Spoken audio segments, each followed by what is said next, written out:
मुख्यमंत्री डॉक्टर मोहन यादव ने collector commission conference में कलेक्टर्स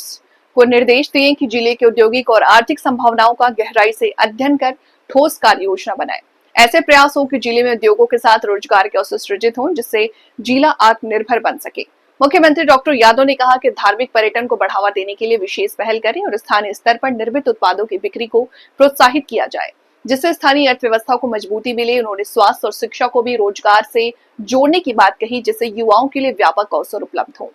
उद्योग रोजगार, ये तो हमने उद्योग रोजगार वर्ष घोषित किया था, इसलिए इसमें सभी प्रकार के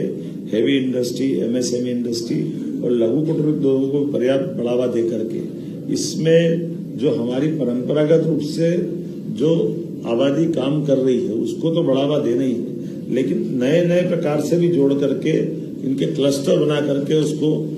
हर एक व्यक्ति को इससे जुड़ करके लाभ दिलाएं। इसी में एमओयू जो इतने हुए हमारे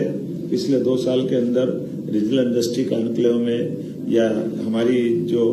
जीआईएस हुई थी उसमें, या अभी जो हमारे कार्यक्रम चल रहे हैं रोड शो के, यहाँ के, इस पे भी काम करें। और पुरानी मिलों के निपटारे की दृष्टि से भी, जैसे हमने अपना हुकुमचंद बिल का निराकरण किया, उज्जैन का किया था, रतलाम, ग्वालियर और ऐसे स्थानों पर जहां जहां भी मिलों की या जिनिंग प्रेस की या इंडस्ट्री की कोई जमीन है, उसका जमीन का वापस लेकर के पुनरुद्योग की दृष्टि से या विकास की दृष्टि से उसका बेहतर से बेहतर उपयोग हो जाए। और खासकर जिलों में लघु कुटीर उद्योगों के, ये गृह उद्योग है, लोग घर से ही काम कर सकते हैं, इस दिशा में भी इसको बढ़ावा करें। भू अर्जन की प्रक्रिया सरल करें, इस दिशा में आगे बढ़े। राजस्व के प्रकरणों के निराकरण की दृष्टि से भी, खास करके अविवादित प्रकरणों में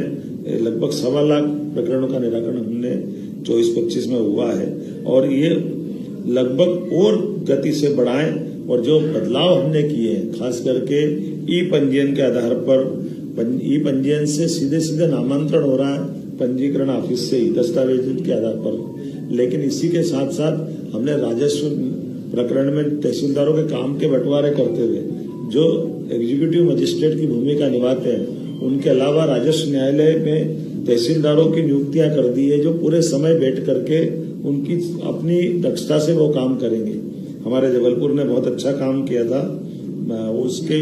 और साथ साथ बाकी राज्य के अंदर भी, बाकी जगह भी ये काम इसी प्रकार से चले। और ऐसी सभी चीजों के साथ कुल मिलाकर यशस्वी प्रधानमंत्री के नेतृत्व में हमने कई क्षेत्रों में, जैसे स्वच्छता में,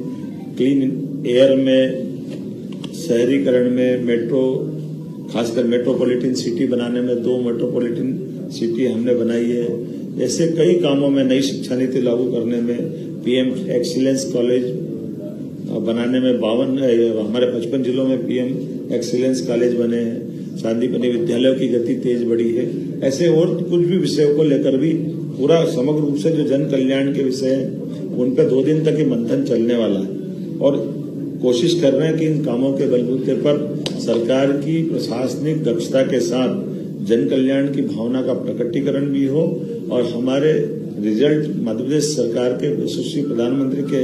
नेतृत्व में कदम से कदम मिलाकर जो एक सुशासन की साख है वो और मजबूती से आगे चले। जैसे एग्रीकल्चर सेक्टर में भावांतर योजना को लगभग 1.5 लाख से ज़्यादा लोगों ने पंजीयन किया है, और भावांतर योजना का बहुत अच्छा रिस्पांस मिल रहा है। ये भी फीडबैक आ रहा है कि नीचे से किसानों को कि उनकी जो हमारी पूर्व घोषित योजना है कि हम अपनी मंडी में भी अच्छा भाव दिलाएंगे, और मंडी के भाव के बाद का डिफरेंस अमाउंट जो 5,328 तक हमको देना है वो हम दे के रहेंगे। इसलिए स्वाभाविक रूप से किसान को जो बाकी उपार्जन में लंबी लाइन लगना पड़ता था, तुल कांटे से लेकर के कई कठिनाई होती थी, वो सब से निजात मिलेगी। लेकिन हमने ये भी कहा कि एग्रीकल्चर में भी जैविक खेती को भी बढ़ावा दें, क्योंकि जब हम पशुपालन को बढ़ावा दे रहे हैं, प्राकृतिक खेती भी बढ़ना चाहिए, और इनके पंजीयन करके, क्योंकि इसमें दोहरा लाभ रहता है। हमारे पशुपालन के आधार पर जैविक खाद भी अपने पास उपलब्ध रहता है, और उसी के आधार पर एग्रीकल्चर में जब प्राकृतिक खेती करते हैं तो उसके पंजीयन करा लेते हैं, तो पंजीयन के आधार पर किसानों को भारत सरकार के माध्यम से भी और राज्य सरकार के माध्यम से अलग से लाभ भी मिलता है। उद्यानिक फसलों के बारे में भी अच्छी बात हुई है। इसमें उद्यानिक फसलों से किसानों की कम भूमि में भी अच्छी लाभ मिलता है। उदाहरण के लिए गुना के अंदर गुलाब की खेती के प्रेजेंटेशन बताया है। अब हमने कहा गुलाब की खेती गुना में हो रही है, और भी ऐसे फूलों की खेती को बढ़ावा दे सकते हैं। बहुत अच्छे से इस पे बात हुई। ड्रिप स्प्रिंकलर सिंचाई को भी बढ़ावा देने पे हमारा जोर है, क्योंकि इसमें बूंद बूंद पानी बचता है। बड़े पैमाने पे जब हमारा सिंचाई का रकबा बढ़ रहा है तो सिंचाई के रकबे में भी हम स्प्रिंकलर से और नीचे तक एक एक बूंद बचा करके अधिकांश खेती के अंदर सिंचाई का रकबा भी बढ़ाएं और उसको लाभ दिलाएं। प्रत्येक जिलों में कहा गया भाई, चूंकि प्राकृतिक खेती, जैविक खेती को हम बढ़ावा दे रहे हैं, तो खेती के लिए उत्पादों का बाजार भी निर्मित करें, ताकि एक सप्ताह में एक दिन के लिए वो उत्पाद भी बेचने की जगह हो जाए, वहां वो अपना प्रॉपर माल बेच सके। तो ये जो किसान उत्पादन करते हैं उससे उनका लाभ मिलेगा।